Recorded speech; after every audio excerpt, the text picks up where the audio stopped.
नमस्कार, डेली 24 भारत देख रहे हैं आप। मैं हूं आपके साथ सुरभि राजू। ग्रेटर नोएडा यमुना एक्सप्रेसवे पर ट्रैक्टर ट्रॉली नहीं दौड़ पाएंगे। ट्रैक्टरों की रफ्तार पर यमुना एक्सप्रेसवे अथॉरिटी ने ब्रेक लगा दिया है। प्राधिकरण के अधिकारियों का कहना है कि यमुना एक्सप्रेसवे पर दौड़ने वाले ट्रैक्टरों की रफ्तार कम होती थी, जिसके चलते हादसा हो रहा था, जिन्हें रोकने के लिए ही प्राधिकरण ने एक्सप्रेसवे पर चलने वाले कमर्शियल ट्रैक्टर ट्रॉली और बैन लगा दिया। इन पर ट्रैक्टर ट्रॉली पर बैन लगाए जाने का किसान नेताओं के द्वारा विरोध किया जा रहा है। एक्सप्रेसवे पर लगे टोल प्लाजा से पहले ही ट्रैक्टर ट्रॉलियों को रोका जा रहा है। ग्रेटर नोएडा यमुना एक्सप्रेसवे पर लगातार हो रहे हादसों को कम करने के लिए इस एक्सप्रेसवे को बनाने वाली यमुना एक्सप्रेसवे अथॉरिटी के अधिकारियों ने एक्सप्रेसवे पर चलने वाले ट्रैक्टर ट्रॉली की रफ्तार पर ब्रेक लगा दिया है। यमुना विकास प्राधिकरण के सीईओ डॉक्टर अरुणवीर सिंह का कहना है कि यमुना एक्सप्रेसवे पर चलने वाले ट्रैक्टर ट्रॉलियों की रफ्तार कम है, जबकि एक्सप्रेसवे पर 100 की रफ्तार निश्चित की गई है। ट्रैक्टर ट्रॉली की रफ्तार कम होने के चलते दूसरे वाहन इससे टकरा जाते हैं और हादसे में लोग अपनी जान गंवा देते हैं। और इसको ध्यान में रखते हुए ही यमुना एक्सप्रेसवे अथॉरिटी ने ये फैसला किया है कि एक्सप्रेसवे पर चलने वाले कमर्शियल ट्रैक्टर ट्रॉली को अब एक्सप्रेसवे पर नहीं जाने दिया जाएगा, ताकि बढ़ते हादसों को कंट्रोल करने का काम किया जा सके। सर, दुर्घटनाओं को देखते हुए ये एक्सप्रेसवे पर ट्रैक्टरों का प्रतिबंध किया गया है। कौन से ट्रैक्टर हैं जिनको जो है एक्सप्रेसवे से रोका गया है? देखिए, जो किसान के ट्रैक्टर जिनकी जमीन एक्वायर हुई एक्सप्रेसवे में, अगर वो अपने स्वयं खाली ट्रैक्टर ले जाते हैं तो उस पर कोई रोक नहीं है, मैं स्पष्ट करना चाहूंगा। लेकिन अगर उसका व्यावसायिक उपयोग कर रहे हैं जिससे दुर्घटना हो रही है तो उस पर रोक है। बाकी किसान के निजी ट्रैक्टर को उसकी आरसी है और उसकी जमीन अधिग्रहित हुई है तो उस पर कोई रोक नहीं है। लेकिन उसके आड़ में अगर कोई व्यावसायिक गतिविधि में इस्तेमाल होता है तो जिससे दुर्घटनाएं हो सकती हैं, उसके लिए रोक है, उसके लिए लोगों को जागरूकता दी जा रही है। प्राधिकरण के सर अधिकारियों का कहना है कि ट्रैक्टर की रफ्तार कम होती है जिससे हादसे हो रहे हैं, इसके चलते रोक लगाई गई। प्राधिकरण से कोई आप जैसा बुद्धिजीवी जाकर के पूछे जो खड़ी गाड़ियों को ठोक देते हैं, उसका दोषी कौन है?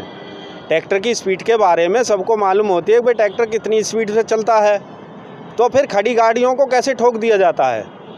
और उसमें अकस्मात 10 या 15 तक की भी मृत्यु हुई हैं, तो फिर किसान अपने ट्रैक्टरों को लेकर के कहाँ जाएगा? या तो फिर प्राधिकरण उसमें हेलीकॉप्टर जैसा सिस्टम लगवा दे ट्रैक्टरों में, वहाँ से निकल जाएंगे। क्यों नहीं साइड में से रोड बना देते? जिस तरीक़ा से एक्सप्रेसवे के रोड बने हुए हैं उसी तरीक़ा से साइड में से रोड बना दे, किसान वहाँ से चला जाएगा। लेकिन सबसे बड़ा सवाल ये है कि आखिर किसान को ये प्राधिकरण हो या सरकारें हो, दुश्मन क्यों मानते हैं?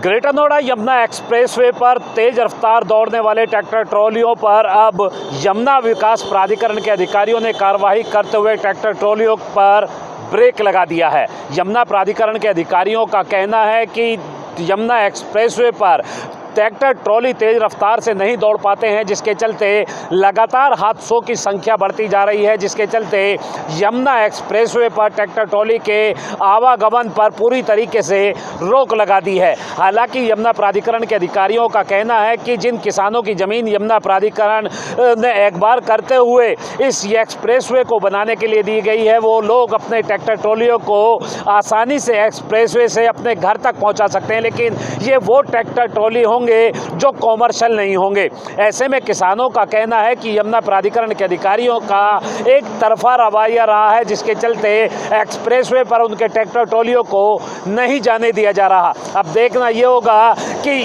किसानों और यमुना प्राधिकरण के बीच जिस तरीके से ट्रैक्टर ट्रॉलियों को लेकर यमुना एक्सप्रेसवे जाने का विरोध हुआ है, क्या किसानों का विरोध आगे भी इसी तरह देखने को मिलेगा?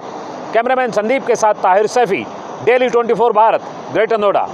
वहीं एक्सप्रेसवे यमुना अथॉरिटी के आदेश के बाद इस एक्सप्रेसवे पर लगे टोल प्लाजा से पहले किसानों के ट्रैक्टरों को रोक दिया गया, जिसके चलते किसानों में नाराजगी भी है। किसान नेताओं का कहना है कि किसानों के द्वारा इस एक्सप्रेसवे को जमीन दी गई थी और एक्सप्रेसवे पर ही किसानों के ट्रैक्टरों को रोका जा रहा है, जिसका वो विरोध कर रहे हैं। किसान नेताओं का कहना है कि या तो एक्सप्रेसवे के नीचे सर्विस रोड पूरी तरीके से सही से बना दिया जाए, वरना एक्सप्रेसवे पर ऐसे ही ट्रैक्टर ट्रॉली दौड़ते नजर आएंगे। तो वहीं अब इस फैसले से प्राधिकरण के अधिकारी और किसान नेता आमने सामने आ गए हैं। फिलहाल अभी के लिए मेरे साथ इतना ही। देखते रहिए डेली 24 भारत। नमस्कार।